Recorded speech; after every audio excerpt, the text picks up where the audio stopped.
बिस्मिल्लाहिर्रहमानिर्रहीम अल्हम्दुलिल्लाहि रब्बिल आलमीन वस्सलातु वस्सलामु अला खत्मुल मुरसलीन। कुरान हकीम को समझने का जो सिलसिला शुरू किया है उसमें अब हम जो है वो 16वें पारे पे पहुँच आए हैं। ये एक तालिब इल्म की हैसियत से कुरान हकीम का मुताला करने के बाद जो हासिल मुताला है वो आप अहबाब की खिदमत में पेश किया जा रहा है और इसमें हर एक पारे का जो खुलासा है वो पेश करने की मैं कोशिश कर रहा हूँ ताकि इस 30 दिनों में हम 30 पारे जो कुरान हकीम हैं उनके बारे में कुछ जान सके कि इनमें कौन कौन से ख़ास जो है मौज़ूआत हैं। बहरहाल तफसील के लिए तो आप हर पारे का जो तर्जमा है वो आप पढ़ सकते हैं जिससे आपको तमाम तर तफसीलात मिल जाएंगी। ये जो 16वां पारा है इसमें 17 रुकू हैं और 269 इसकी आयात हैं। इसमें सूरा अल कहफ जारी है जो कि 18वीं सूरा है। इसके बाद 19वीं सूरा मरियम है और इसके बाद सूरा ताहा जो है उसमें शुरू होती है। तो जैसे कि पिछले 15वें पारे में सूरा अल कहफ से हज़रत मूसा अलैहिस्सलाम का जो वाक़या एक शुरू हुआ था कि वो एक हिकमत वाले इल्म वाले शख्स के साथ जो सफ़र कर रहे थे। कुरान ने उनका नाम नहीं लिया लेकिन अक्सर लोग समझते हैं कि वो हज़रत खिज़र अलैहिस्सलाम थे। उनके साथ जो उनकी गुफ्तगू थी वो ऐसे ही शुरू होती है कि जब वो उनके साथ सफ़र करने लगते हैं तो हज़रत खिज़र अलैहिस्सलाम ने हज़रत मूसा अलैहिस्सलाम से कहा कि जो इल्म और जो ख़ास बातें हैं हो सकता है आप उनके हवाले से सब्र ना कर सकें। तो हज़रत मूसा ने कहा कि नहीं, आप मुझे सब्र करने वाला पाएंगे और अगर मेरे किसी वजह से आपके साथ मेरा इत्तेफाक ना हो तो ठीक है, आप मुझे अलग कर दीजिए। अब उसमें जैसे कि पिछले पारे में था कि वो कश्ती में सफ़र करते हैं और कश्ती में सफ़र के दौरान वो शख्स यानी हज़रत खिज़र कह लें, उन्होंने उस कश्ती में जो है वो एक शगाफ़ कर दिया, सुराख कर दिया। तो उन्होंने कहा जी कि ये तो आपने बहुत गलत किया, इससे तो मुसाफिरों के डूबने का जो है वो ख़तरा हो जाएगा। फिर आगे जाके उनकी मुलाकात एक लड़के से होती है तो उन्होंने जो शख्स थे हज़रत खिज़र, उन्होंने उस लड़के को जो है वो कत्ल कर दिया। फिर मूसा अलैहिस्सलाम ने फिर कहा कि आपने एक बेकसूर शख्स को जो है वो कत्ल कर दिया, ये तो आपने बुरा काम किया। तो उन्होंने कहा हज़रत मूसा से कि मैंने कहा था कि आप मेरे साथ सब्र नहीं कर सकेंगे। तो इसके बाद हज़रत मूसा ने कहा कि ठीक है, इसके बाद मैं कोई सवाल नहीं करूँगा, अगर सवाल करूँगा तो आप जो है वो हमारा ये जो सफ़र है इसको आप ख़त्म कर दीजिएगा। इसके बाद फिर वो एक बस्ती में जाते हैं, एक गाँव में जाते हैं, वहाँ पे जाके वो खाना वगैरह मांगते हैं लेकिन गाँव के लोग जो है वो उनकी कोई मेज़बानी नहीं करते।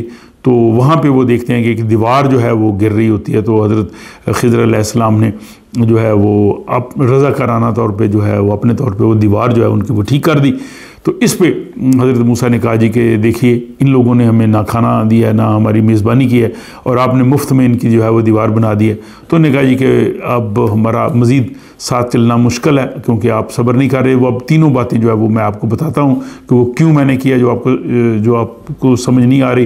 पहली चीज़ है कि कश्ती जो समुद्र में जा रही थी वो मस्कीन लोग थे जिनकी कश्ती थी और जहाँ पे जानी थी आगे वो जालिम बादशाह था और जो हर अच्छी कश्ती होती थी वो उनसे छीन लेता था। तो मैंने उसमें नुक्स डाल दिया, अब वो नुक्स वाली ऐब वाली कश्ती वो उनसे नहीं लेगा। तो इस तरह से एक्चुअली मैंने उन लोगों की मदद की है। दूसरा जो वो लड़का था, लड़के के माँ बाप जो है वो मोमन और नेक लोग थे लेकिन अंदेशा था कि वो लड़का बड़ा होकर सरकशी करेगा और इसलिए मैंने उनको कत्ल कर दिया। अब अल्लाह ताला उनको कोई और पाकीज़ा और नेक रहमदिल लड़का अता करेगा। और तीसरा, जो गांव में जो दीवार हमने ठीक की है वहाँ पे यतीम लड़के रहते थे, नीचे उनका ख़जाना दफन था और अब यह है कि उनका बाप एक बहुत नेक आदमी था जो उनके लिए छोड़ के गया। अब वो अगर हम दीवार ना बनाते तो वो ख़जाना ज़ाहिर हो जाता और लोग उनसे छीन लेते। तो ये तीनों काम मैंने जो है वो अल्लाह ताला की रज़ा से किए हैं लेकिन आप जल्दबाजी में सवाल कर उठे। तो ये बड़ा दिलचस्प जो है वो वाक़या जो है वो हज़रत मूसा अलैहिस्सलाम के हवाले से है। इसके बाद फिर एक और बड़ा अहम वाक़या, दिलचस्प वाक़या इसमें आ जाता है हज़रत ज़ुल्क़रनैन के हवाले से कि आयत 83 से शुरू होता है कि अल्लाह ताला ने जो है वो उनको ज़मीन में इक़्तिदार अता किया। फिर वो एक मुहिम पे निकले और सूरज की निकलने की जगह पे यानी तुलूए आफ्ताब की जगह पे पहुँचे। वहाँ एक कौम को उन्होंने देखा जिन पर सूरज पूरी आबोताब के साथ चमक रहा था।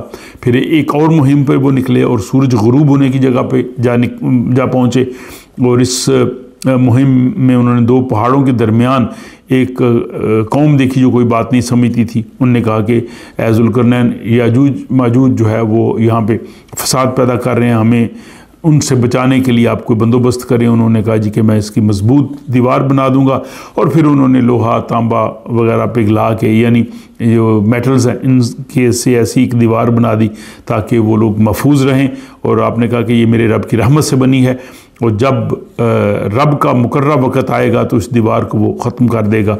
और आखिरी आयत में अल्लाह ताला ने फरमाया कि अगर सारे समुंदर जो हैं वो स्याही बन जाएँ और रोशनी बन जाएँ, और फिर सब जो है वो दुनिया के दरख्तों की अगर हम वो कलम बना लें, तो खुदा की जो नेमतें हैं, खुदा की जो अज़मत है वो ख़त्म नहीं हो सकती। तो वाकई जो खालिक़ कायनात है, जिसने इस ज़मीन व आसमान को बनाया है, उसकी जो अज़मत है, उसने जो नेमतें अता की हैं, उनका वाकई शुमार ही नहीं किया जा सकता। 2-3 और मकामात पे है कि खुदा की नेमतों का तुम शुमार नहीं कर सकते। और फिर ये सूरा मरयम जो 19वीं सूरा है कुरान हकीम की, इसका आगाज़ होता है इसी पारे में, और इसी पारे में ये जो है वो सूरा ख़त्म होती है। तो सूरा मरयम, जैसे कि पहले हमने सूरा यूसुफ हमने देखी, उसमें पूरा वाक़या हज़रत यूसुफ अलैहिस्सलाम का था। अब सूरा मरयम में हज़रत मरयम के जो हालात हैं, जो उनको बशारत हज़रत ईसा अलैहिस्सलाम की तरफ से दी गई और फरिश्ता उनके पास आया, उस सब का ज़िक्र है। और कुरान ने जो 2 इंसान हैं, मर्दों में हज़रत यूसुफ अलैहिस्सलाम और औरतों में हज़रत मरयम अलैहिस्सलाम, उनकी मिसाल जो है वो एक तौर पे पेश किया करैक्टर के हवाले से, इस्मत के हवाले से, और उसका इसमें ज़िक्र है। इससे पहले जो है वो हज़रत ज़करिया अलैहिस्सलाम का ज़िक्र है, जब उनको उनके बेटे की विलादत की खुशखबरी दी गई, हालांकि वो उम्ररसीदा थे। उसके बाद फिर जो है वो फरिश्ता हज़रत मरयम अलैहिस्सलाम के पास आता है। तो ये जो है वो काफ़ी तफसीली वाक़या है, आप इसको देख सकते हैं। आप पढ़ेंगे तो वाकई आपको जो है इसमें बहुत जो है वो लुत्फ़ से आप इसको पढ़ेंगे। और इसके बाद आयत 51 में मुख्तलिफ़ अम्बिया इकराम का ज़िक्र आता है। हज़रत इस्माईल अलैहिस्सलाम का ज़िक्र आता है कि वो अल्लाह के नबी और पसंदीदा पैगंबर थे। हज़रत इदरीस अलैहिस्सलाम को जो है वो सच्चा नबी करार दिया गया है ना। फिर आयत 76 में बताया कि जो लोग गुमराही में मुब्तला हैं उनको जो है वो उनकी मुद्दत हम बढ़ा देते हैं, और जो हदायत वाले होते हैं अल्लाह ताला उनको जो है वो इस्तिकामत जो है वो देता है, और अल्लाह के हाँ सवाब बहुत ज़्यादा उनके लिए जो नेक अमाल करते हैं। तो ये सूरा मरयम जो है, इसमें हज़रत मरयम अलैहिस्सलाम के हवाले से सारा जो है वो वाक़या चलता है। और इसके बाद सूरा ताहा जो है वो शुरू होती है, और इसमें इब्तदा में अल्लाह ताला ने फरमाया है कि अल्लाह कुरान जो है वो नसीहत के लिए नाज़िल हुआ है, और अल्लाह ताला हर ज़ाहिर बातन को जानता है, वो उसका कोई शरीक नहीं है, और वादा उल्ला शरीक है, उसके सभी नाम अच्छे हैं। और फिर इसके बाद आयत 10 से एक मरतबा फिर हज़रत मूसा अलैहिस्सलाम का वो ज़िक्र शुरू होता है, जो मदियन से वापसी के दौरान उस वाक़े का ज़िक्र है कि जब उनकी अहलिया होती है, वो उनके साथ सफ़र कर रहे होते हैं, तो कहते हैं कि वहाँ मुझे रोशनी नज़र आ रही है पहाड़ पे, जिसको कोहितूर कहा गया, तो मैं वहाँ से आग लेके आता हूँ। क्योंकि किसी जगह पे आग की मौजूदगी जो है, इस चीज़ का इज़हार होता है कि वहाँ पे कोई इंसान है। तो उन्होंने यही समझा, लेकिन जब वो उस कोहितूर पे गए तो अल्लाह ताला से हम कलाम हुए, अल्लाह ताला ने कहा जी कि आपको जो है वो चुन लिया गया है इस बड़े काम के लिए, और कहा जी कि मेरी बंदगी करो और मेरी जो है वो नमाज कायम करो। फिर आपको जो है वो दीन हक़ की दावत के लिए कहा गया कि आप फ़िरौन की तरफ जाइए। और फिर आयत 25 से 28 तक हज़रत मूसा अलैहिस्सलाम के वही वाक़यात चलते हैं, और उनकी बड़ी ज़बरदस्त दुआ जो अक्सर हम लोग भी पढ़ते हैं, बहुत अहम दुआ है, रब्बि इश्रह ली सदरी वयस्सिर ली अमरी वहलुल उक़दतम मिन लिसानी यफ़क़हू क़ौली, कि रब मेरा सीना खोल दे, मेरा काम आसान कर दे, मेरी ज़ुबान की गिरा खोल दे, ताकि लोग मेरी बात समझ सकें, मेरा काम आसान हो जाए। और फिर हज़रत मूसा अलैहिस्सलाम की जो विलादत है, उनकी पैदाइश है, उनका आयत 38 से ज़िक्र है। फिर खुदा के हुक्म से जो है वो किस तरह से उनको जो है वो उनकी वालदा ने एक संदूक में डाल के जो है वो दरिया में जो है वो छोड़ दिया, और किस तरह फिर वो फ़िरौन के हाँ चले गए।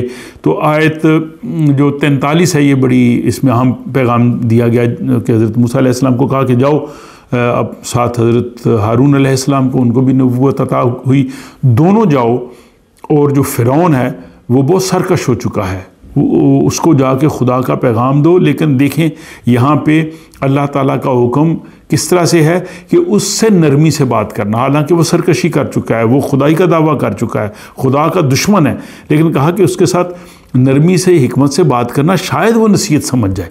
तो ये हमारे लिए बड़ा अहम पैगाम इसमें ये है कि हम अपने दुश्मनों से भी जो है वो कोशिश करें कि वो हिकमत से बात करें। और दोनों फ़िरौन के पास गए और कहा कि अल्लाह के हम रसूल हैं, तुम बनी इसराइल को जो है अज़ियत देनी छोड़ दो और उनको हमारे साथ भेज दो। और फिर वहाँ पे वो फ़िरौन के साथ हज़रत मूसा अलैहिस्सलाम का जो है वो वही मुकालमा होता है, वो पहले भी गुजरा है। उन्होंने जादूगरों को बुला के मुकाबले का चैलेंज दिया और फिर वो ज़ाहिर वो जादूगर सारे नाकाम हो गए, बल्कि वो हज़रत मूसा अलैहिस्सलाम के पैगाम पे ईमान ले आए। फिर आयत 85 में है कि जो सामरी का जिक्र है, जो जिसने बनी इसराइल को गुमराह किया, अपने वो किस्से कहानियाँ सुना के लोगों को जो गुमराह करते हैं। और आयत 105 में जो है वो पहाड़ों के हवाले से ज़िक्र किया गया है। आयत 106 में कहा गया है कि अल्लाह ताला की बारगाह में किसी की मजाल नहीं है शफाअत की, जिसको अल्लाह ताला इजाज़त देगा तो जिसके कौल से अल्लाह राज़ी होगा। और इसके बाद फिर एक मरतबा फिर जो है आयत 115 में हज़रत आदम अलैहिस्सलाम का जो है वो ज़िक्र आया है। और फिर इसमें एक बहुत अहम आयत आई है कि वो लोग जो अल्लाह की आयतों का जुटलाते हैं, उनसे मुँह फेरते हैं, क़यामत के दिन जो है वो अंधे हो के जो है वो उठाए जाएंगे। तो इसके साथ ही ये सूरा जो ताहा है वो इस जो पारा है 16वां उसका इख्तिताम होता है। तो इस पारे के जो मज़ामीन थे वो आप के सामने जो है मैं पेश की। इसमें हज़रत मरियम अलैहिस्सलाम का जो ज़िक्र है वो पूरी तफसील से है और हज़रत मूसा अलैहिस्सलाम का एक मरतबा फिर जो है वो ज़िक्र है। अल्लाह ताला मुझे और आपको कुरान हकीम को समझने, इस पे गौर करने, इस पे अमल करने की तौफ़ीक अता फ़रमाए, हमारी ज़िंदगियों की इसके मुताबिक करे, हमारा कैरेक्टर जो है वो कुरान की तालीमात के मुताबिक हो।